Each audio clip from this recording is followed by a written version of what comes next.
great to have you here today. We've got people in the audience from across the country, business leaders from Boston, Chicago, Houston, Arkansas, North Carolina.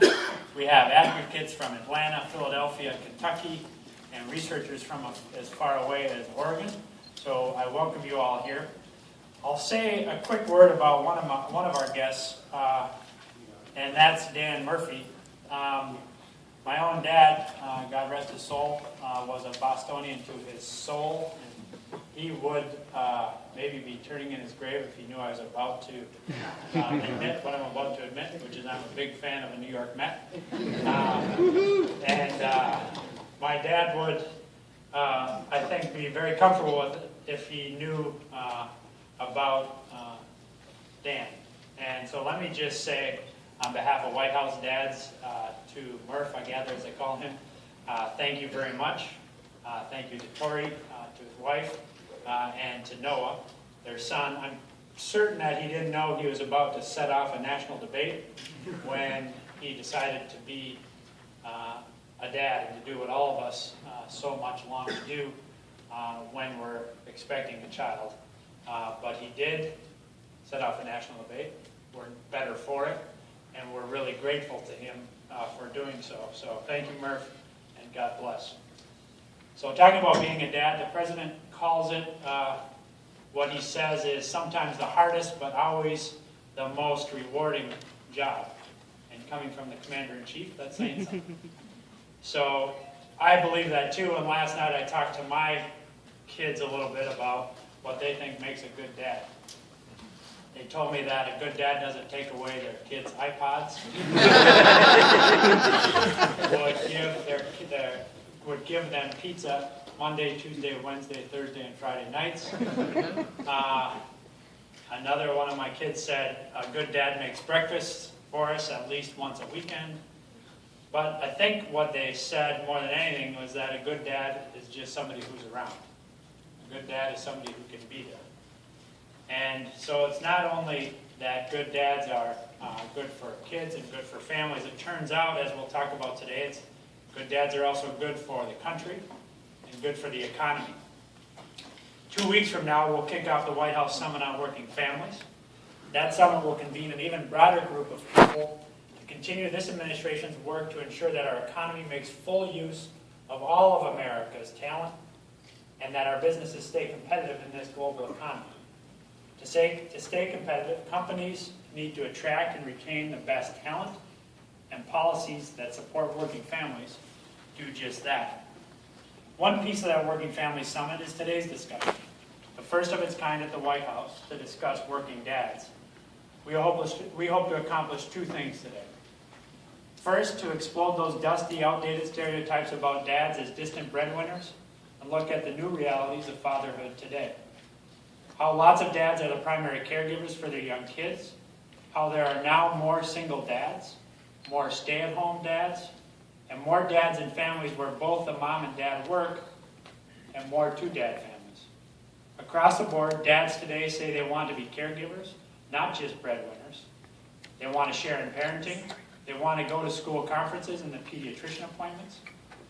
The dual desire to be caregivers and breadwinners create work-family conflict, challenges in balancing career and family. Now, these challenges are not new at all for women, but they are pretty new for men and not yet widely recognized.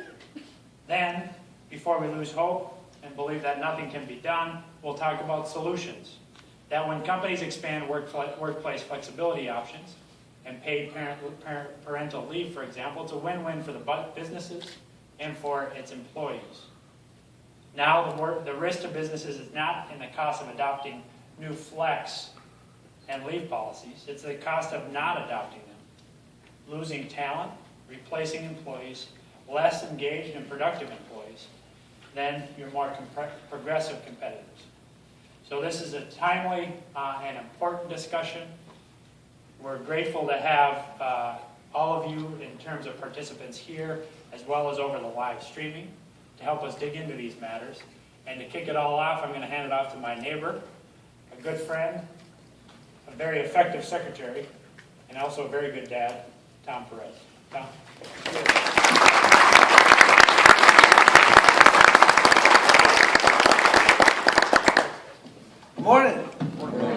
White House. It's an honor to have you here, and it's an honor to be here with you. This is another in the series of our meetings across the country where we have been addressing a really important conversation, talking about the challenges confronting working families and the need to have a 21st century workplace that will make our communities, our businesses, and our economy stronger.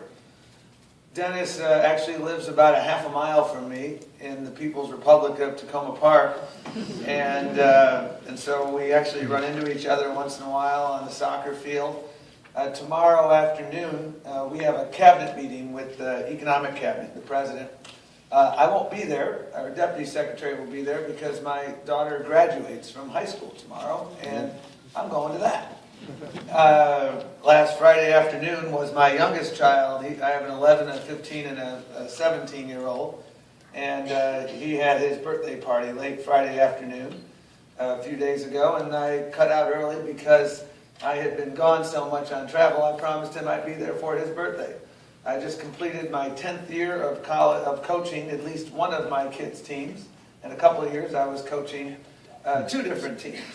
And someone once asked me the question, Tom, how can you afford to do that in the job that you currently have? My answer is simple.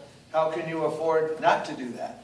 Because I'm going to something tomorrow, which is very important, my daughter's graduation. And those things take precedence. And I fortunately live in a world where I'm able to do that. But the men and women that I talk to across this country, so many millions of them are not. One person said, you feel like you've got to win the boss lottery in order to have flexibility. And you shouldn't have to win the lottery in order to have the ability and privileges that I have had to make those decisions to spend time with our family, because the workplace has changed. Women in the workplace used to be a virtually non-existent thing a generation ago. Now it's the norm in communities across this country. And we've seen remarkable transformation. We live in a modern family society, but frankly our policies are kind of like Leave It a Beaver. And we need to evolve. And so many businesses that I talk to tell me that when they evolve and have flexible work environments and allow paid leave, that what they see is that it's the right thing to do and it's the smart thing to do. Because when your employee is worried or preoccupied with something going on at home, they're not as productive in the workplace. And so employer after employer after employer tells us that this is indeed the right thing to do and the smart thing to do. And study after study shows that businesses who do that are actually more productive, and indeed you're not making a false choice between your shareholders and your workers. That's indeed a false choice. And so we have been at the White House and across the country highlighting these issues across the last few months, and we need to do more to give people the tools they need to be responsible employees and good parents, so they don't have to choose between the families they love and the jobs that they need. We need to make sure that people are able to put food on the table, but as I saw growing up, we need to make sure that most parents are home to be at the table eating dinner with them. Dinner time was a sacred time in my household growing up, and we've tried to make it a sacred time now. But for all too many people, for all too many families, whether it's 2-parent families, single-parent families, they're working so hard because they can't make ends meet. And so they can't afford to be home because they're at their 2nd job or their 3rd job. And so making sure we have the proper work-life balance starts with rewarding hard work and paying a fair wage. And that is why we spend so much time working on the minimum wage, because we've seen since 1979 productivity has increased over 90%. And real wages have gone up something like 2 or 3%. And so when we have tough times, we have shared sacrifice. And when we have productive times, we should share that wealth. But that is all too frequently, for all too many people, not happening. I used to be in local government here in Montgomery County, Maryland, and I would get asked the following question: Tom, why is it that more parents, especially parents of color, aren't more active in their children's lives at school? They're not coming to the PTA meetings. And, with all due respect, that was a pretty easy question. that were working 2 and 3 jobs. They didn't have time. They were tired. And as a result, they weren't able to participate. And so many dads that I saw who wanted to participate, but they were having trouble making ends meet. And they were doing so many other things so that they could indeed feed the family, but they did not have time to be home with the family, doing homework, coaching, going to their children's seminal events. That's why we have to continue working to make sure that people make a decent wage. And that's why we're working so hard on the minimum wage and other issues of wage fairness. And I appreciate the outreach and the support and the leadership that we've gotten from so many people in the business community. Small businesses like the Ace Hardware store about a mile from my office. The owner there, Gina Schaefer, she owns 9 Ace Hardware stores in the D.C., Maryland area. And everyone gets paid a fair wage because she understands that she reduces turnover, just like Henry Ford understood a century ago when he doubled the wages for people on the assembly line. That when you pay a decent wage, people have money to spend, people are more loyal, and people are more effective. Businesses like Costco, who recognize that you can take care of your worker and take care of your shareholder. And they call me Tom Buy High, Sell Low Perez. Wish I had bought some Costco stock 20 years ago, because the rate of return on that, if I had bought $1,000 worth of Costco stock like 15 years ago, it would be worth something like $16,000 today. But Buy High, Sell Low Perez didn't get the memo. So here's where we were. And so we work in these areas and we see these employers who get it. And we've seen the experience in states that have gone a step further and enacted paid leave laws. States like California, Connecticut. And we've been studying that, and others have been studying that. We have researchers here today to talk about the fact that the predictions that the world would come to an end and businesses would not be able to succeed proved to be incorrect. And so we need to continue these efforts, and today's summit is about just that, talking about this issue of work-family balance and talking about it not only in a domestic context, but in an international context. Because, there are exactly 4 nations that don't have any form of paid parental leave. There's Swaziland, Lesotho, Papua New Guinea, and the United States of America. I keep asking the question, how is it that the rest of the world has figured this out, and yet we seem to be behind? And you look at the issue of child care, and we see a similar phenomenon. According to 2012 figures, the net cost of child care in the United States is equal to 38% of the average wage. That's more than twice of what families in OECD nations as a whole pay. And it's not like the countries that are making these investments have self-destructed. You look at Sweden. They spend more on child care and early education than nearly any other nation, but they have one of the highest levels of GDP per capita in the world. Brazil, World Cup, focus of much attention. Their unemployment is comparable to ours, but workers get 120 days off of leave at 100% pay. And we've seen businesses have educated me. We've seen it elsewhere in this world, in this country, and throughout the planet, that it's not anti-business or anti-growth. That's yesterday's stale thinking. We have seen it, that employers are recognizing, as I said before, that providing flexibility in leave improves worker loyalty, morale, and productivity. In other words, it improves the bottom line. It's the right thing to do, and it's the smart thing to do. And we often identify these issues as women's issues, and I understand that. And they are women's issues, but they are also men's issues and family issues. I, a few weeks ago, had, again, the opportunity to go to my kids' school because we had a parent-teacher meeting. My wife works as well, and we went there together because it was very important for us both to listen, to learn about what he's doing right, and the rest of the meeting about other things that we'll get into. I love my boy, he's a boy, okay? That's all I can say. And it was so important, though, for us to be there. Not only for us to listen and learn, but for our children to see that we are invested in their educational future. That we're not simply, checking it in. And that is why it is so important. And again, I had the privilege to do this. And for me, it's so important because, you see, in about 2 weeks, I'm going to be marking the 40th anniversary of my own father's passing. I was 12 years old when he died. And so coaching my kids' teams, being involved in their lives is more than just, I think, a good idea. It's something that is very personal to me. You know, going to my kids' high school graduation tomorrow, my dad was there in spirit, but he wasn't there in person. And so when we do these things, I think we're doing well by our kids and we're doing well by our communities. And I am so grateful for the leadership. And I can't say what Dennis McDonough said earlier about being a Mets fan, because truth be known, I'm a Red Sox fan. I knew where I was when the Challenger exploded. I knew where I was on 9/11. I knew where I was when the ball went between Buckner's legs in 1986. Okay? 3 seminal moments in my life.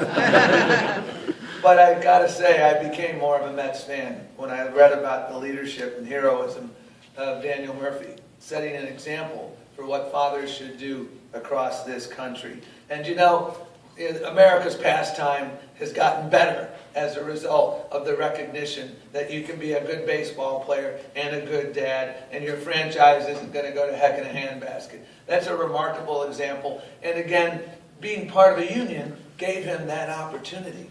And all too frequently, people don't have that bargaining power in the workplace to get those rights. And that is one of the challenges that we confront moving forward as we try to make sure that people have the same opportunities that Daniel had. And so having that voice at work, having the right to organize and join a union was a big part of what allowed Daniel to do what he did. And it's a big part of why other people cannot do what I have the privilege of doing, what Daniel had the privilege of doing, and others. And so we will be talking more about that later today. But I'm so honored that you are here, because the purpose of today is to listen and learn from all of you, to hear your stories, to shine a light on this critical issue as we approach Father's Day. I am very bullish about our future. I look at what's out there. I look at the example that businesses set. I look at the example that people like Daniel Murphy set. And I see a sense of a movement here. 20 years ago or so, President Clinton signed the Family Medical Leave Act. That was a seminal moment. But that is part of a journey. We need to continue this journey because there's a lot of unfinished business. The world of ensuring that we are in the modern family era of workplace rules and flexibility instead of the Leave It a Beaver era has come upon us. We need to make sure that we move forward. And the next speaker here, a good friend of mine, someone who can lend incredible context to this, is someone who combines extraordinary policy expertise with just remarkable common sense. I meet a lot of economists who really know their stuff, but sometimes common sense isn't part of the equation. Jason, I say that with great respect to my friends who are economists. Jason is one of those people who understands the data, has the capacity to communicate the data, and has the most important filter of common sense and the perspective of a parent. So like me, for Jason, this isn't simply an academic experience. This is about making sure that everybody has the opportunity to do what Jason and I and others are able to do here. So have a great day. This is a great conference. This is really important. And we need you to continue this movement, because what we're trying to do isn't going to happen overnight. The Civil Rights Act of 1964 was first introduced in 1948. It took time. The Family Medical Leave Act was over 20 years ago. We got some unfinished business, but I know with your help, we will move the ball forward. It's the right thing to do, and it's the smart thing to do. And I present to you my friend and colleague, Jason Furman.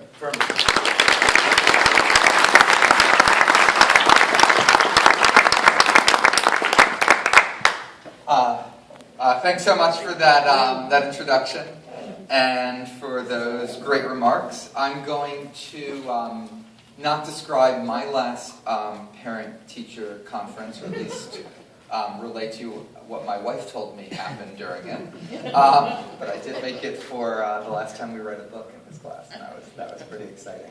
I want to give you a little bit of economic background on fatherhood and work and some of the profound transformations we've seen in the last couple of decades. Many of these will be familiar to many of you. I think some of them are actually quite striking and beyond even what I would have expected to be the case.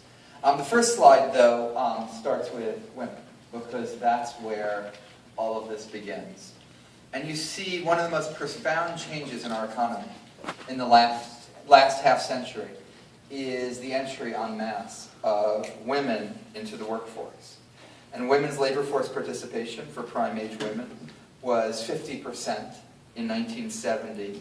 It's risen up to 75% in 2014.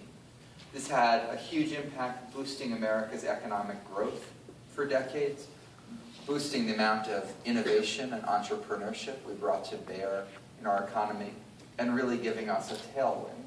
And as an aside, one of the challenges we've actually faced in the last decade is that that trend leveled off. And at another forum, another day, we'll be talking about what we could do to get it to start rising again. But it's actually not unrelated to what we're talking about today with fathers and working families. So as more women have entered the labor force, what you see in the next slide is that there are an increasing number of couples where both parents worked. That used to be, again, in 1970, the minority of couples.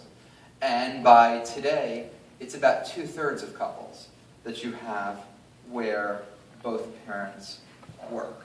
This prevents, obviously, an increased set of challenges for caring for children, for picking up children for school, and for taking care of older relatives as well. With this transformation, you've seen, as we see on the next slide, single father parents were virtually non-existent in 1970, 1%. It's still a very small minority today, but at 7%, it's increased extremely rapidly. Single mother parents have increased as well, and two parents have gone down over time. Even when the families are married, as you see in the next slide, there's also been a change. With the the mother works and the father stays at home has increased steadily. Again, it's very small compared to women, but it continues to increase. And we've seen the flip side movement on the part of mothers.